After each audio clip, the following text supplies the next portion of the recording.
Bonjour à tous et bienvenue. L'année 2023 a insufflé une nouvelle vie à la boxe. Une campagne au cours de laquelle le sport a pu livrer plusieurs super combats qui avaient longtemps échappé aux puristes de la boxe. De Gervonta Davis contre Ryan Garcia à Terence Crawford contre Errol Spence Jr., la boxe a fourni le genre d'affrontement coûteux que les fans réclamaient. C'est aussi l'année où de nombreux combattants comme David Benavidez et Tim Tszyu ont véritablement éclaté. D'autres boxeurs comme Crawford ou Naoya Inoue ont consolidé leur grandeur avec de superbes performances. Et puis il y a eu des boxeurs comme Devin Haney qui ont grimpé dans les classements et ont prouvé qu'ils ne faisaient que commencer. L'année a débuté en beauté lorsqu'Arthur Beterbiev a arrêté Anthony Yarde à Londres et s'est terminé avec la deuxième victoire de réunification d'Inoue en championnat du monde. Entre les deux, il y a eu de nombreux combats inoubliables, des perspectives impressionnantes, des bouleversements choquants et des chaos dévastateurs. Alors que l'année 2023 de la boxe a pris fin, j'ai pris mon temps afin de me remémorer chaque combat important de l'année et de vous présenter mon vrai ressenti sur chaque catégorie de récompenses qui seront réparties en 12 rounds, comme dans un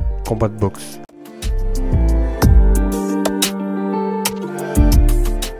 Mais avant de commencer la vidéo, j'aimerais faire une petite parenthèse personnelle pour celles et ceux qui ne veulent pas l'entendre, passer directement aux récompenses. J'aimerais en premier lieu remercier toutes les personnes qui me soutiennent de près ou de loin à travers un like, un partage, un abonnement, un message ou autre. Vous êtes nombreux à me soutenir alors que pour 90% des personnes, on ne se connaît même pas. Alors que beaucoup qui sont à côté de moi, qui me parlent, qui me saluent, souvent ne regardent même pas ce que je fais et pire pour certaines me dislike. Et s'ils pouvaient faire pire, ils le feraient. Je trouve ça dingue que des gens qui vous donnent le plus de force sont ceux qui ne vous connaissent même pas. En tout cas, merci à tous du fond du cœur. Malgré tout ça, je garderai le cap et personne ne me fera changer. De grands moments en tant qu'un d'entre nous en 2024, je vous les souhaiterais en rire, en joie, en bonheur, en folie, mais aussi en rêve et en amour. Mais surtout, et c'est là le principal, pleine de santé. Personnellement, 2023 fut une année pleine de bonnes choses. Déjà une belle évolution sur cette chaîne YouTube avec laquelle je n'attends rien. Juste partager avec vous ma passion, richissime professionnellement parlant, avec pas mal de progrès menés, toujours autour de la boxe. Comme beaucoup le savent, je développe une marque d'équipement et de textile de boxe, BeFirst Boxing. C'est l'image que vous voyez souvent chaque fin de vidéo. Le site va être mis à jour dans les prochains jours. Je développe également la boxe anglaise dans les écoles et les collègues de ma ville. Et bien sûr, toujours dans le développement de mon petit bébé, le club de boxe, où je suis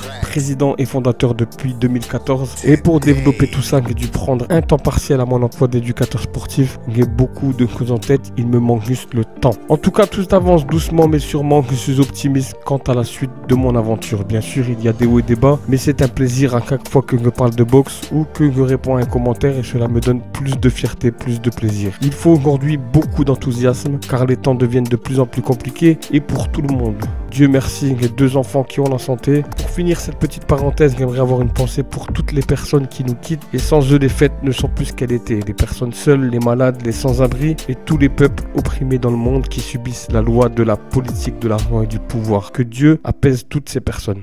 Ceci dit, j'ai nommé cette vidéo l'année 2023 en 12 rounds. On démarre directement avec le premier round et la surprise de l'année. Zhilei Zhang. En 2023, 2 combats contre l'épouvantail et les poids lourds Ngo Goïs et 2 KO. Le premier en avril au 6e round, le deuxième en septembre au 3e round et les deux avec la manière. Zhang aujourd'hui fait partie des boxeurs à éviter dans cette catégorie des poids lourds qui a été morose durant l'année 2023. À suivre en 2024 avec peut-être une chance mondiale ou un combat contre Tyson Fury, ça serait très intéressant.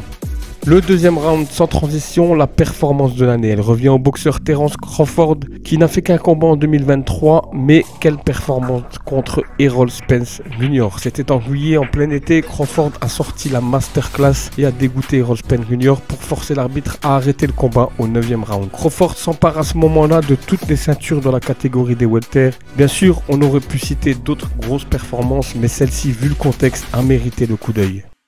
Pour le 3e round, parlant de la déception de l'année, là aussi il y a eu pas mal de déceptions, mais une en particulier a retenu mon attention. C'est tout simplement le combat qui a eu lieu en octobre 2023 du côté du nouveau royaume de la boxe, l'Arabie Saoudite. Francis Ngannou contre Tyson Fury. Non pas pour la performance de Francis Ngannou, à qui il ne faut rien enlever pour son premier combat pro en boxe, mais plutôt pour la mascarade de combat que nous a offert Tyson Fury. Il était un niveau très en dessous de ce qu'il était capable de nous proposer. Bien sûr qu'il a gagné au point, mais a-t-il gagné le cœur des puristes de la boxe? En février 2024, Fury devrait se frotter à Usyk pour le titre unifié des poids lourds, toujours en Arabie Saoudite, et essayer de laver l'affront que lui a fait Francis Ngannou. Ce dernier, nous venons de l'apprendre, devrait effectuer sa deuxième combat pro en boxe anglaise contre Anthony Joshua en mars 2024 et toujours en Arabie Saoudite.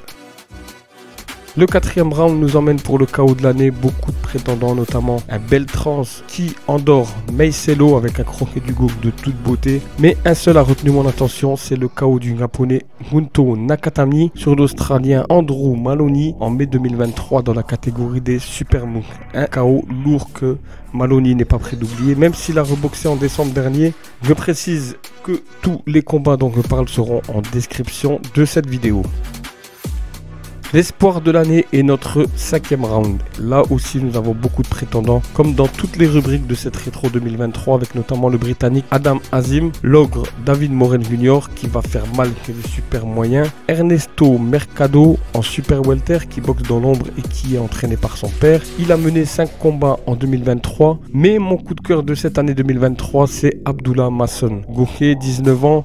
C'est un produit de Top Ranks. Il a 11 combats, 9 KO dans la catégorie des légers, dont 5 en 2023 avec 4 KO. Une petite mention aussi pour le japonais Hayato Tsutsumi avec seulement 4 combats pro mais une maturité hors norme. Le sixième round, c'est l'affiche de l'année et sans aucun doute le combat des réseaux sociaux tellement les deux boxeurs sont actifs sur les réseaux sociaux. Il a eu lieu en avril 2023, Gervonta Davis contre Ryan Garcia, avec un résultat qui était pour moi prévisible tellement Davis paraissait au-dessus de Ryan Garcia physiquement et même mentalement. Davis a fait exploser Garcia avec un coup parfait au foie au 7e round. À aucun moment dans ce combat on a senti un Davis en danger. On aimerait voir un Gervonta Davis plus actif, il n'a plus combattu depuis ce combat, mais il a été entre-temps dans de sombres affaires et il s'est également converti à l'islam récemment. Il s'appelle maintenant Abdul Wahid.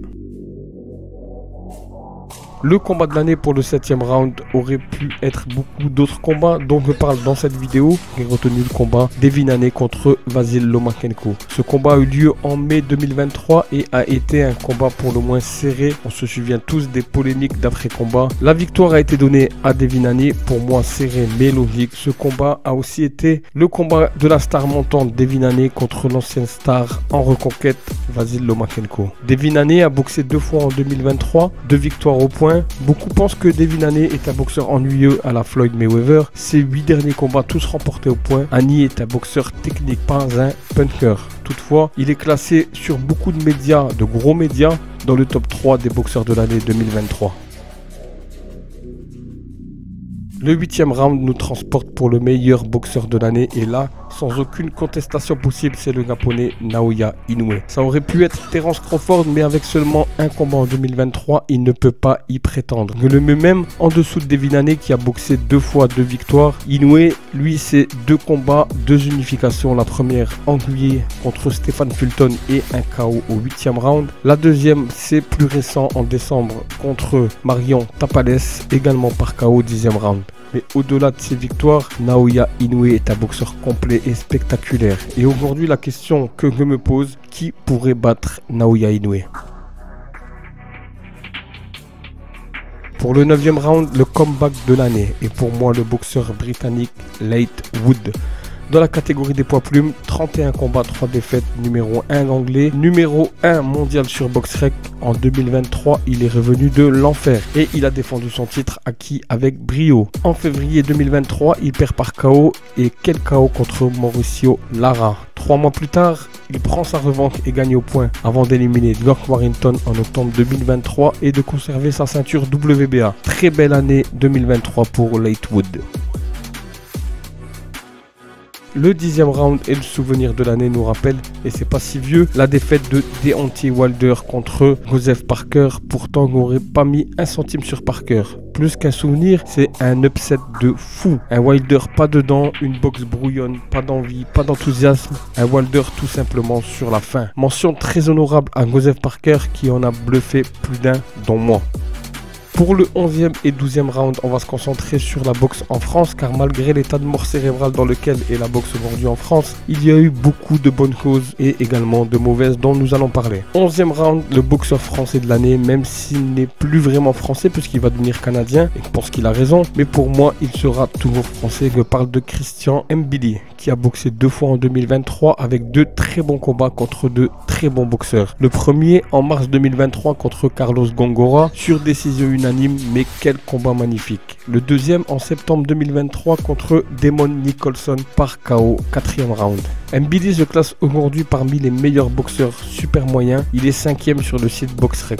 J'espère qu'il pourra avoir une chance mondiale prochainement. Il boxe le 13 janvier 2024 contre Rohan Murdoch pour espérer à une chance mondiale s'il y a une victoire. Même si game Christian Mbili, ça reste quand même en dessous d'un Benavides, d'un Morel ou d'un Canelo. Mungoya, Ryder ou Plain 13 des adversaires à sa portée. Mention honorable dans cette rubrique à Sofiane Oumiya qui a été champion du monde amateur pour la 3e fois et Kevin Lele Sadgo, champion d'Europe des super moyens, 2 défenses en 2023 et les 2 par KO. Il est classé 20e mondial sur le site BoxRec et rêverait d'un combat contre Christian Mbili. On peut aussi évoquer l'espoir français de 2023 en la personne de Bakary Samaké. 4 combats en 2023 pour autant de victoires. C'est un gunboxer qui n'en finit plus de monter.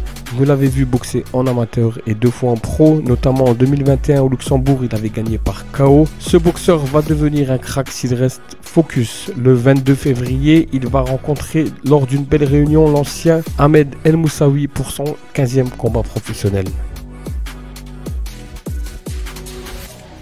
Et enfin pour le 12e et dernier round de cette rétro, parlons de la déception française de l'année en la personne de Tony Yoka. On le sait, on en a beaucoup parlé, il a perdu 2 combats en 2023, en mars contre Carlos Takam et en décembre contre Riyad Meri et l'année avant contre Martin Bacolé, ce qui fait 3 défaites de rang en 14 combats. Dur pour un boxeur qui avait l'ambition d'être champion du monde en 2023 et de dézinguer Wilder et Joshua. Mais au-delà des résultats, c'est la manière qui interpelle. A-t-il toujours envie d'être boxeur? Va-t-il revenir en 2024? Autant de réponses que nous devrions pas tarder à avoir, car il lui reste encore un combat dans son contrat juteux qu'il avait signé avec Canal+. Merci à tous d'avoir suivi la vidéo. Si elle vous plaît, comme d'habitude, je vais vous demander le petit like et le petit commentaire avec toute la bienveillance qui va avec, ainsi que l'abonnement pour ceux qui découvriraient la chaîne ou qui ne sont pas encore abonnés. Nous, on se retrouve très vite pour une nouvelle vidéo. Prenez soin de vous, vivez bien, soyez gentils avec les autres, aimez, appréciez votre famille et vos amis. Demain n'est promis à personne. Passez une excellente année. Surtout, ayez la santé, bonne santé à vous tous et toujours, vive la boxe!